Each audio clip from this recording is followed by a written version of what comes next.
So today we are going to learn how I created this scene using post process from your scene from this to this. So to order to make the scene, let's start search.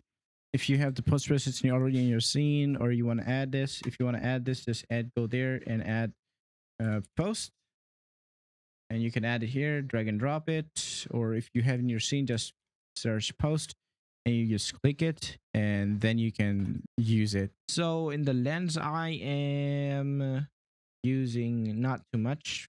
Most important one is the bloom part.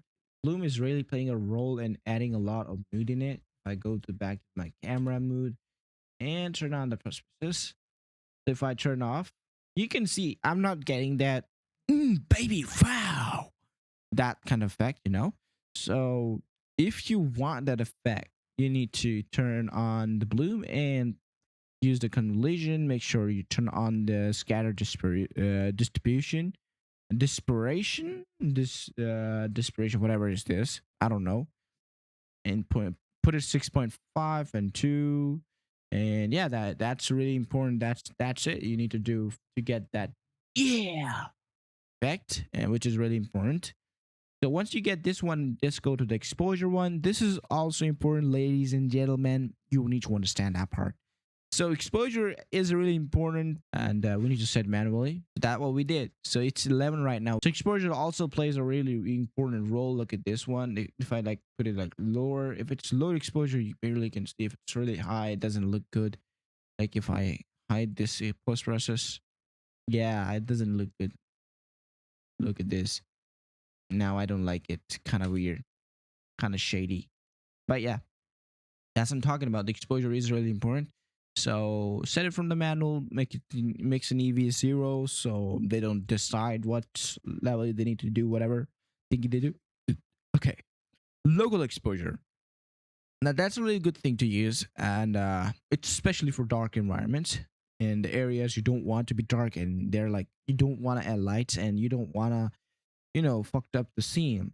So you can use these options, and if you notice this, you can like also use change settings to set up how much light you want in the dark areas. Look at this. If I put it this, it's way less. Now it's a way more. So that's how you can do it. This is really important to add a little bit more light in your scene. Now let's talk about color grading. Now in the color grading, what the fuck happened? Oh yeah, and yeah. Now let's talk about color chromatic aberration, which we all know about this, which is really good. This is really impressive. If I increase it, just gives that effect that I'm drunk or drugged.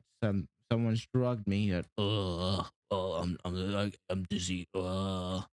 See, so it's kind of really right now too much. What this start offset do? It just like allow the lens how much area he needs to affect corners of it, like the edges, not the center of it. If I can like put this back, only affecting it. But yeah, that's what I need to explain you.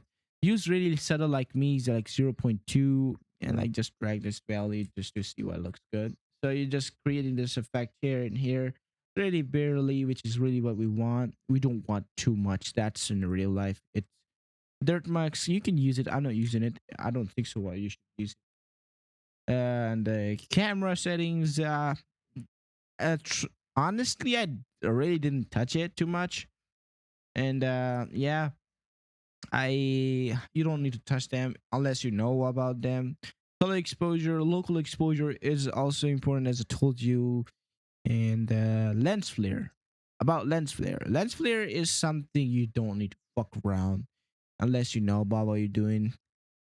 Yeah, look at this. I don't think so. This lens flare looks good. I think you just go better at lens flare and DaVinci Resolve or Neo go way better. But yeah, that's it. And image effect. This is really important. Look at this one. How good this looks when I turn on the vignette. Look at this. Yeah, that's a real life effect, my friend. That's what we're going for.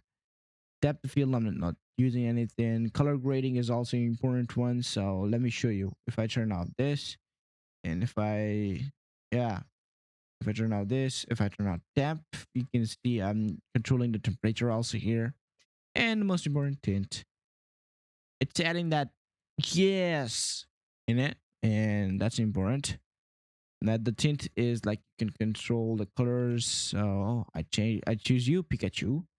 And let's talk about the global. I'm choosing gamma. If I turn off this one, really barely you can see the difference, but it's a little bit yellowish.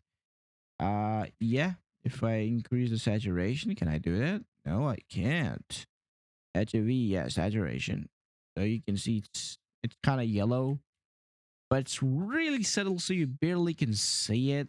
So offset have a little reddish effect, and you might ask, it's 0.002. It's barely noticeable. Like, look at this. You see that, like, these areas. Look at that. It just had that good look. It is shadows, not touching it. Midtones, not touching it. Highlights, not touching it. Mist, yeah, these two. So make them zero. They just add little weird bluish tint in your render, which you don't want. Global illumination. Now, this is a juicy part here. Right now, if I go in a ray tracing lighting mode and turn this to project default,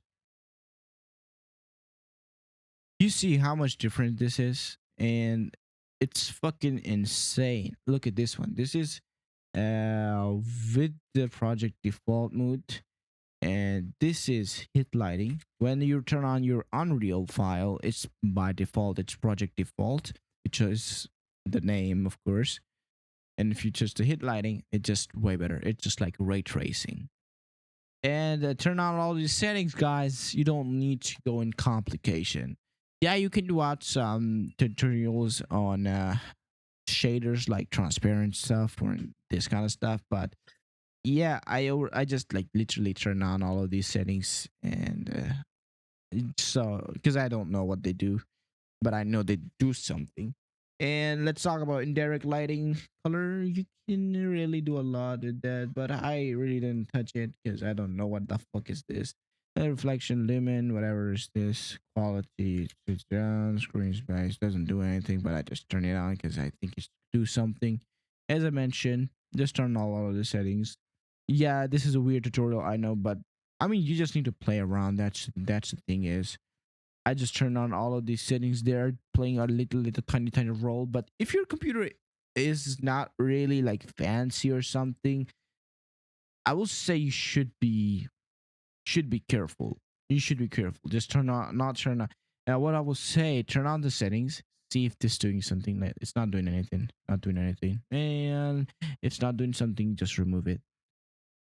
Film grain. This is really important. I added a little bit 0.3 film grain. You barely can see it, but it's playing a really nice cool effect on it if I go close to it.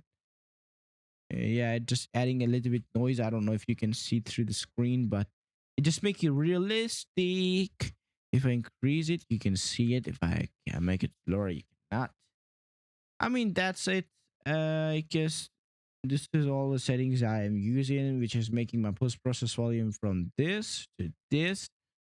So it's basically ray tracing, hit lighting, actually doing all the stuff. And also, yeah, there is another part I need to tell you before I go. And this is light. So, yeah, notice the shadows. If I go up and if I go to ray, and if I this project disable this default one and one, look at this. Look at this effect. Look at this light. You don't get in real life like this. Oh, well, it will be way terrible than this one actually. If I hide actual light source, which is helping this kid. So you can see this effect. This light looks trash, literally trash right now. And this is like the most important part you need to understand about light in Unreal. If you're doing cinematics, that's the important part. So you can see like the light. Now, if I go and turn on enable this, look what happened. Disable or project default, whatever, and enable. Damn, shorty, damn. You see how much difference it is, and this is like amazing. Like it's way different. The shadows are reacting way different because it's now way better. Now ray tracing samples. Right now, I'm not facing any problem, but yeah, most of the time, if you have like a lot of textures and something, there's like artifact, like low poly effect in it, so you could just like make it 5 or something. It just like increase the like the pixels, and it just becomes smoother.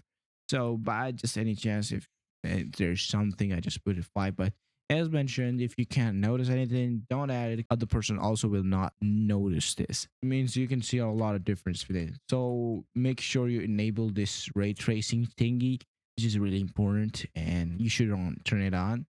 Not for games though. Yeah, not for games. I know it's a terrible tutorial, but I'm doing my part, bro. I'm at least making some tutorials so you learn something. Okay, overall, yeah,